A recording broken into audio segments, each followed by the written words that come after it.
prematuro en anticipar que hemos podido asistir personalmente en estos últimos meses en las calles y plazas de Córdoba, en el Círculo de la Amistad y en la localidad jiennense de Porcuna, donde el joven Julio pintó toda la bóveda y otros altares laterales de su gran iglesia de la Asunción al rodaje de un largometraje inspirado en su figura. Film que ha terminado de rodar el director cordobés Miguel Ángel Entrenas, quien ya se había enfrentado a nuestro personaje en películas anteriores como La chiquita piconera y La niña de la Ribera.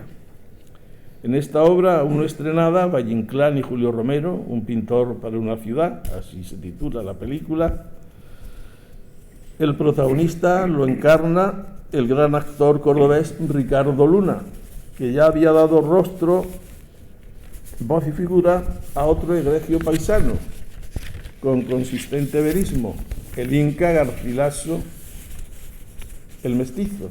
Tal es el título de la película anterior, un largometraje sin ánimo de lucro y fuera de los circuitos comerciales, como todos los rodados por Miguel Ángel Entrenas y su hija Fátima, que fue filmado en el escenario natural del Perú, en Córdoba, y que se ha estrenado pues recientemente en Cuzco, en Lima, en Arequipa, en Ciudad de México, en Boston, en Nueva York, en Ottawa y en Burdeos, en diferentes medios universitarios y académicos, así como en la Casa de América de Madrid, que se proyectó hace un mes y pico, y en una programación continua durante más de un mes en el Instituto Cervantes de Pekín, con sus títulos en mandarín y una gran aceptación por parte del público.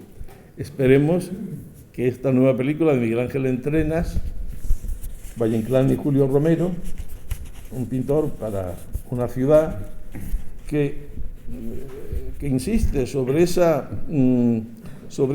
fraternidad cultural de todos esos escritores y artistas del modernismo y de la generación del 98, pues por lo menos en el Cervantes de Buenos Aires, de tantos éxitos gozó Julio Romero, y en algún que otro pues también lo podremos contemplar. Bueno, pues esto es la impresión que yo he sacado de este libro. A mí lo que más me ha impresionado de él ha sido cómo Alfredo Asensi sabe levantar un personaje fallecido hace ya varias décadas, nos lo presenta vivo, actuante, como un cordobés más, rodeado de otros cordobeses con los que nos identificamos, con unos afanes comunes, con unas pasiones análogas, con una afición por el flamenco y por el arte andaluz, que no era sino expresión de su profundo sentido del arte, ya que en ese arte flamenco él veía compendiado toda la esencia, toda la profundidad del ser y del sentir de Andalucía.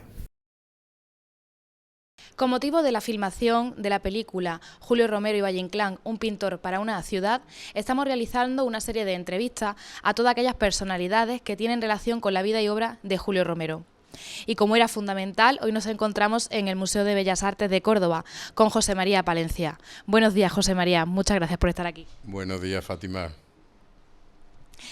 José María, una de las preguntas indispensables que tengo que realizarte es la de cómo el Museo de Bellas Artes de Córdoba ha conservado y difundido la vida y obra de Julio Romero de Torres.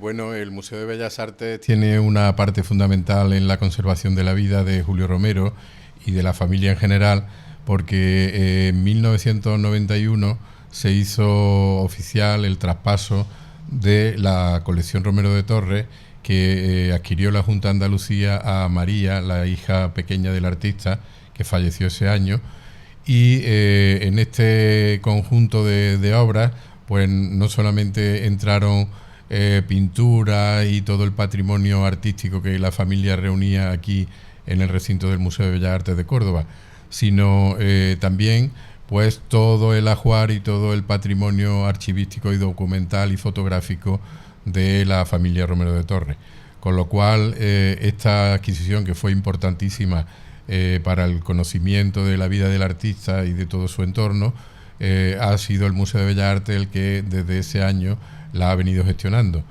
Y esta parte de la vida de Julio es muy importante porque precisamente abarca fundamentalmente la primera etapa de su trayectoria, porque una vez que se hace famoso, a partir de 1908, con la Musa Gitana, pues todo ese nuevo estilo, todo ese momento ya de gloria pasa al Museo Julio Romero, que le hace su hermano, una vez fallecido en 1930, pero a ese museo pasa toda la relación documental y también los cuadros, obviamente, de ese segundo momento donde su estilo ya ha cambiado, donde se ha hecho una personalidad propia y donde el otro era completamente desconocido.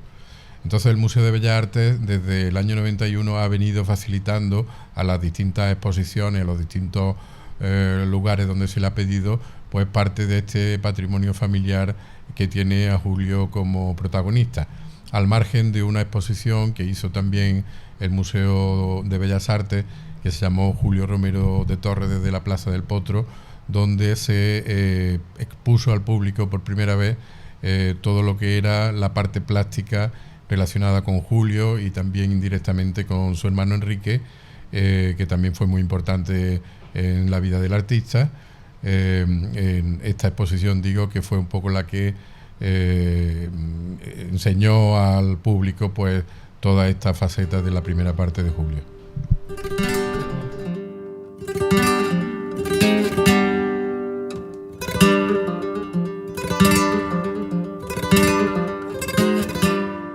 Hoy nos hemos trasladado a Porcuna porque vamos a entrevistar a dos figuras muy importantes para la historia de Julio Romero de Torres.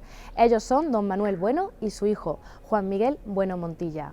Ambos han realizado una gran investigación sobre los murales de Julio Romero en la iglesia de la Asunción.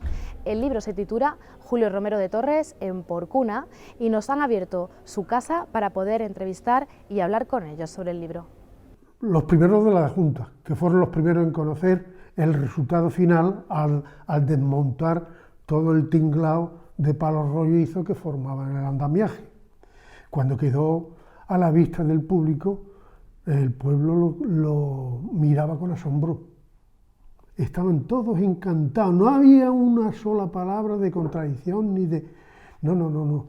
A todo el mundo le encantó el mural de la Asunción. Yo personalmente pienso que ese mural de la Asunción, dentro de lo que pintó la obra religiosa que pintó Julio Romero de Torres, que no fue muy amplia, es, a mi juicio, la mejor obra de arte religioso que hizo Julio Romero de Torres. Fue un éxito, y ante eso se hicieron dos murales más, uno en la capilla norte del crucero y otro en la capilla sur del crucero. Cuando se terminaron los murales, la reacción no fue la misma. Padre, esas vírgenes que a usted tanto le emocionan y que despiertan su devoción, también eran mujeres de su tiempo, allá del barroco sevillano o en el Renacimiento en Italia. Yo esto no lo veo nada claro. Nos encontramos hoy en otro de los escenarios muy importantes para la obra que se está realizando sobre Julio Romero de Torres.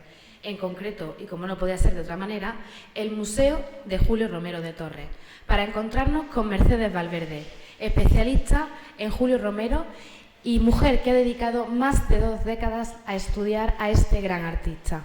Muy buenas, Mercedes, muchas gracias por estar aquí con nosotros. Gracias a vosotros siempre. Queríamos hablar sobre todo de la relación que tiene Julio Romero, en concreto en la parte que se centra en la película cinematográfica sobre el autor, que es su etapa, digamos, más joven, cuando pinta la iglesia de la Asunción y también el Círculo de la Amistad. Es interesante porque hay una gran diferencia entre esta obra y la que realiza posteriormente, y queremos saber qué influencia o qué es aquello que queda de esa etapa en Julio Romero y en su obra posterior. Antes tiene que pasar por Italia, pero centrándonos en esa etapa, primero lo de la iglesia de Porcuna y más tarde toda la producción, los grandes lienzos del Círculo de la Amistad, tan diferente a lo de Porcuna, volvemos a abordar esa faceta europea del simbolismo. Mi enhorabuena, Julio. Estas pinturas suyas están convirtiendo el Círculo de la Amistad de Córdoba en un auténtico museo. Son de lo mejor que pueda verse hoy en Europa. Simbolismo y misterio. Pura poesía plástica. Puede estar seguro, es usted un gran pintor. La cuna del simbolismo vino a florecer en Córdoba, en el Real Círculo de la Amistad, gracias a la maestría de Julio Romero de Torres. Era un movimiento que no se conocía, no se sabía nada de él. Él vive en las fuentes simbolistas, en su viaje que hace en 1904 a París, a Amberes, a Londres. Entonces se da cuenta de que el simbolismo es lo que está primando en Europa y trae ese simbolismo a Córdoba. ¿Qué pasa?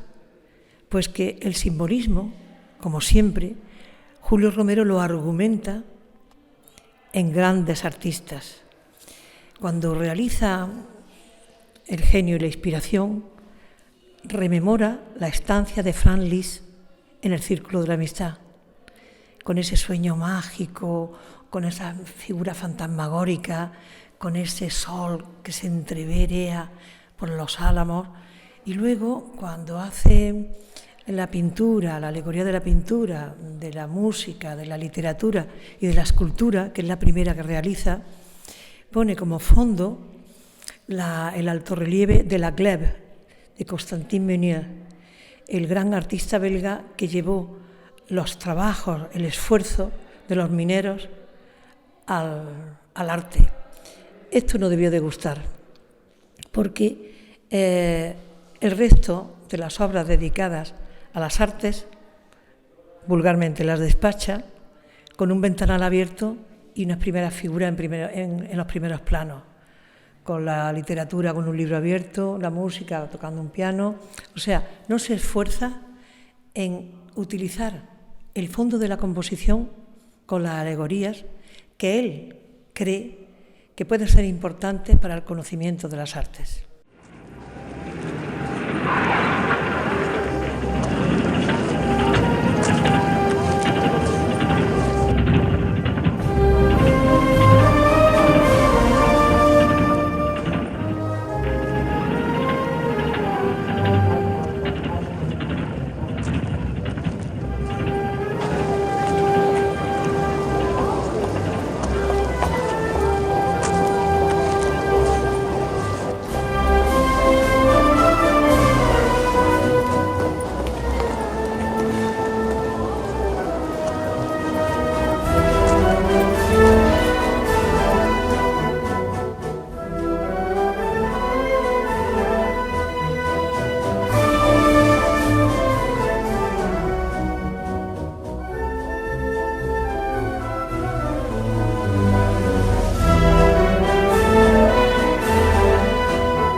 En el año 1903, Antonio Marín, que era entonces presidente del Círculo de la Amistad, entonces no era Real Círculo de Amistad, del Círculo de Amistad, le pide a Julio Romero de Torres, que ya era un pintor afamado, que estaba integrado en la Sociedad de Madrid, muy amigo de Valle Inclán y de otros muchos autores, que ilustraba obras por ejemplo, de Manuel Reina o de Salvador Rueda, que era un pintor conocido, pero además un hombre de mundo.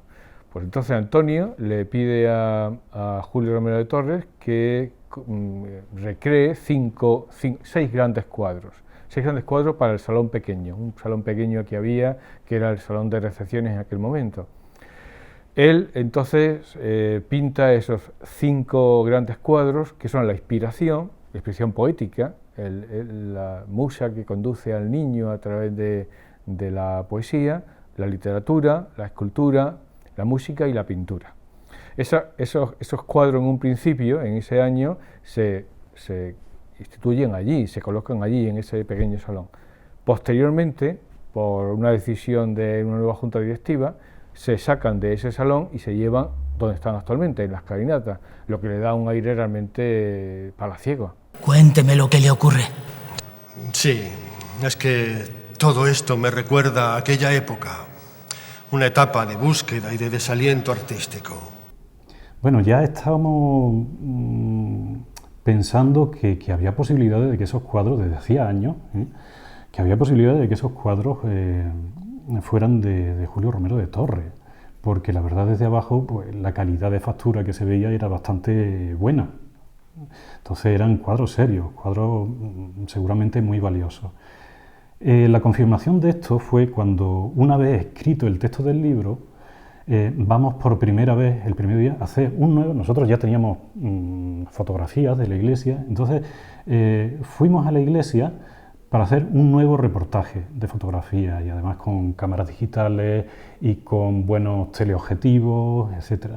Entonces, lo primero de todo, como cosa curiosa os diré que lo primero de todo que hicimos fue, cuando llegamos a la iglesia, apuntar a los evangelistas directamente, más que todo para quitarnos la duda. Nosotros sabíamos de la autoridad de los demás murales, pero bueno, los evangelistas, ¿qué pasa con ellos, no?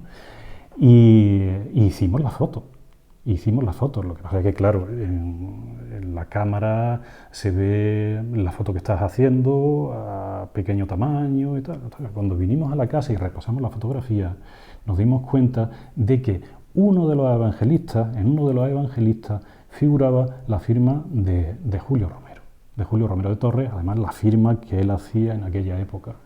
Y ahí es cuando entonces pues, nos llevamos la mano a la cabeza y dijimos, pero bueno, es que nadie ha hablado de esto, es la primera vez que se va a hablar de estos evangelistas, porque no estaban catalogados, o sea, nadie los conocía. Y bueno, fue una bomba a nivel nacional cuando salió el libro, cuando empezó a enterarse la gente y se corrió la voz de que habíamos encontrado 4 nuevas pinturas de Julio Romero de Torres. Pues nos llamaron desde todas las cadenas, desde la televisión, todos los periódicos, y fue un no parar, fue un no parar. La verdad es que la gente, eso demuestra lo que hoy en día la gente está muy interesada por la pintura, sigue muy interesada por la pintura de Julio Romero de Torres.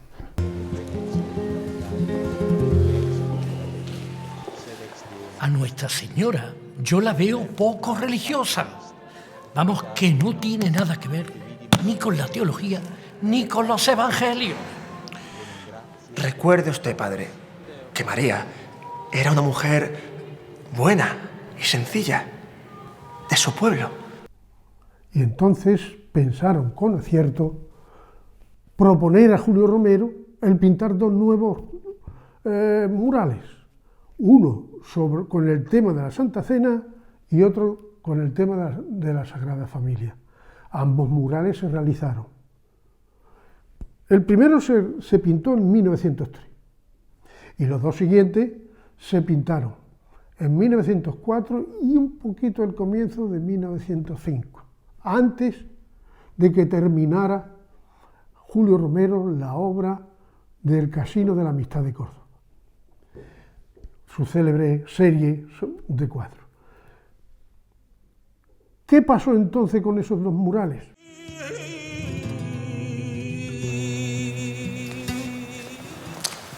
No se preocupe, don Julio. Ante la disparidad de opiniones surgida entre el vecindario, el señor cura párroco ha optado en taparlas. Don José, usted no tiene la culpa. Lo peor son esos malditos retablos que han dañado gravemente mis pinturas. ¿Tuvieron la misma aceptación? No. Porque aquí entra ya una serie de factores que se politizó el mundo de los murales. Hay los liberales que apoyan en el pueblo, que apoyan al gran pintor que está avanzando y que llegará a ser muy famoso. Y los conservadores, que no les gusta absolutamente ni la expresión de la Virgen, y determinadas partes de la Virgen, ni, sobre todo, el rostro de Cristo, que le parece que es demasiado descarado, con una mirada frontal poco frecuente. La gente no estaba hecha a ver un Cristo que te mire cara a cara, que parece que te está como juzgando. Entonces, a eso no estaban hechos. Y no lo aceptan, no les gusta. El párroco no entiende mi pintura.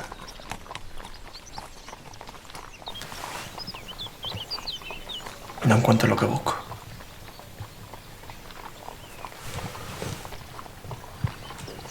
Lo que sé es que quiero que deje este mundo y pose para mí. ¿Por qué no le pide a su Virgen que le ayude?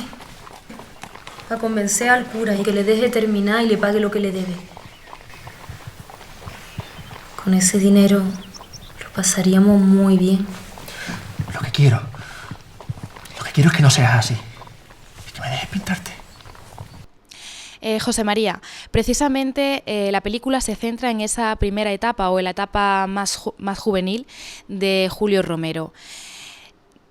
¿Cómo influye o qué es lo que él hereda de esta primera etapa, que como sabemos es bastante diferente a lo que pues luego se hizo más famoso, ¿no? Digamos que qué es lo que conserva o cómo le influye en su etapa posterior. Bueno, en este primer momento modernista de Julio, que podemos decir abarca desde 1898 hasta 1907, se están dando muchas de las claves simbolistas que luego se recogerán en la obra de madurez. Por ejemplo, el tema de la mujer como protagonista de las obras aparece ya en este momento, aparecen temas literarios que anteceden al simbolismo, como pueden ser el mal de amores, las tres edades de la mujer, todo el tema de la melancolía que hay detrás, el tema de la infancia, de la importancia de la maternidad y de la infancia.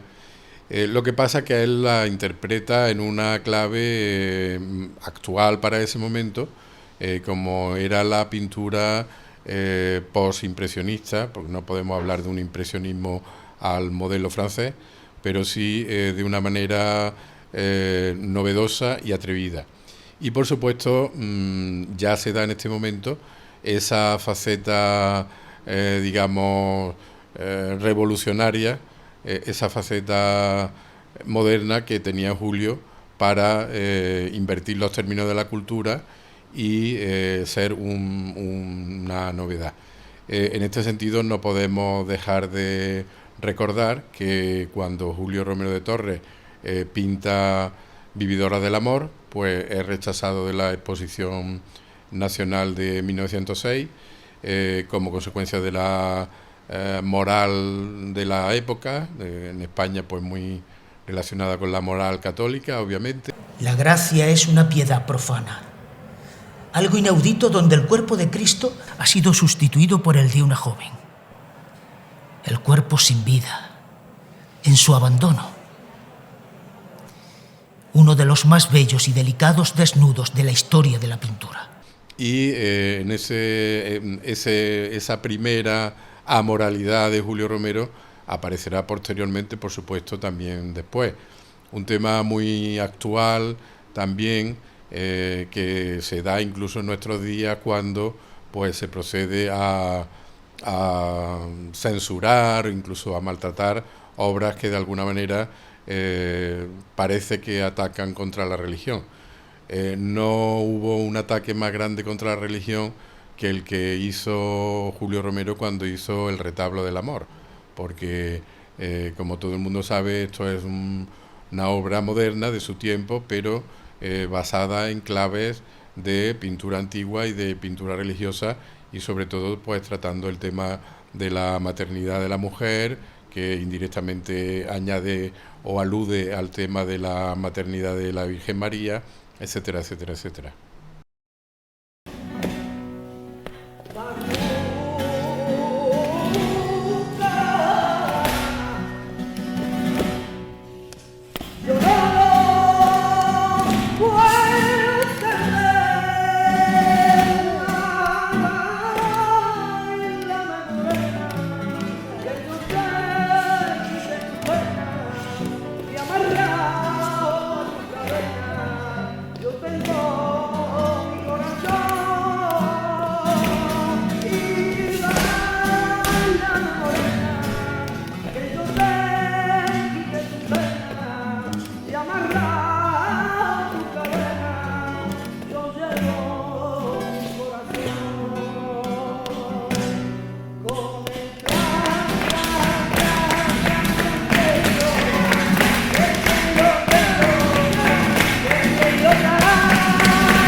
La película sobre Julio Romero de Torres realmente le da un protagonismo fundamental a Córdoba, va a ser una forma de proyectar lo que es nuestra ciudad. Y un personaje básico y fundamental, aunque sea un elemento arquitectónico, es el Real Círculo de la Amistad. Estamos hablando de que hace más de 100 años, en el año 1903, Julio pintó esos cuadros magníficos que le dan un tono absolutamente palaciego a la entrada y a todo el contexto. Y actualmente tenemos el Salón Julio Romero de Torres en el Real Círculo de la Amistad. Aparte hay varios escenarios que se van a reproducir en la película, que es por supuesto la entrada, lo que es el hall, el patio de las columnas, el claustro alto, donde están las pinturas magníficas de Julio y también la de su hermano con ese gran frontón de mujeres con flores. Y el gran baile del año 21-22 que en el Salón Liceo, que es una maravilla, que es un sitio espléndido. Yo creo que es de lo mejor, no solo de Córdoba, sino de toda España.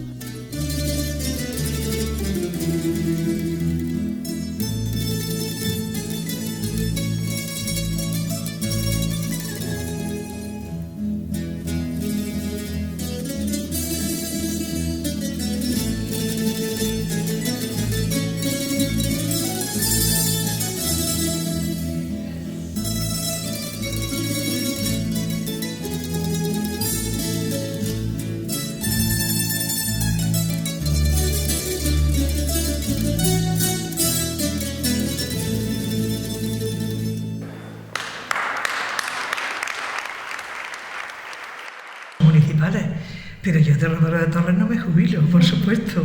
Ha sido mi gran amor. Romero de Torres ha sido mi pasión. Y es una pasión que no se muere con la jubilación administrativa. Yo estoy ultimando el catálogo monumental de Julio, llevo más de 800 páginas escritas, he consultado más de 10.000 documentos. Creo que va a ser la obra cumbre y sobre todo una obra científica. Entonces, no me jubilo de Romero de Torres, me jubilo de directora de los museos. Pero eso, Julio Romero ha sido mi gran pasión.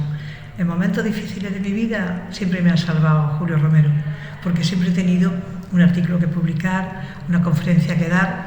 Ha sido mi soporte y es mi soporte.